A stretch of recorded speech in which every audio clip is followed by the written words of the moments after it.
Avec 250 km de côte, la Vendée est l'un des départements français le plus sensible au réchauffement climatique et à la montée des eaux. Face à cet enjeu, l'association vendéenne des élus du littoral, dans un courrier, interpelle les parlementaires.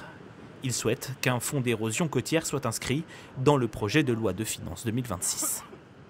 Nous, on considère ici que la montée des eaux et le recul de la dune n'est pas seulement dû aux gens qui habitent sur le littoral. Et donc c'est pour ça qu'on fait appel à la solidarité nationale en se disant mais voilà, la mer monte, la dune recule, c'est la faute de tout le monde et de personne, mais il faut nous aider. Il est hors de question que les littoraux soient les seuls à payer pour ça. Dans cette commune vendéenne, depuis plusieurs années, les grandes marées et les tempêtes sont récurrentes. La digue est attaquée, la dune grignotée.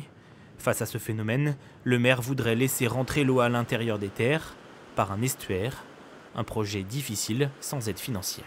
Aujourd'hui, lutter contre l'érosion du littoral, ce n'est pas très compliqué, puisque en fait, il n'y a pas de grosses actions qui sont entreprises, si ce n'est l'entretien des ouvrages et de temps en temps ce que l'on appelle du retroussage de la dune.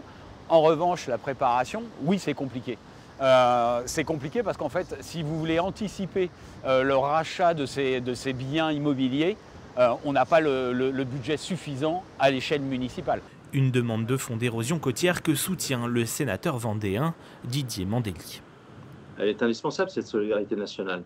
De la même façon que nous ne disons pas, quand on est élu ou citoyen, la montagne finance la montagne ou le littoral finance le littoral, comme l'avait dit le Premier ministre François Bayrou à Saint-Nazaire récemment, en mai dernier, la solidarité, elle doit être nationale. La péréquation, elle est nationale.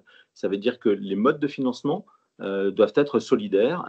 Selon une étude, en 2050 dans la région, si rien ne bouge, l'érosion côtière pourrait toucher près de 400 logements.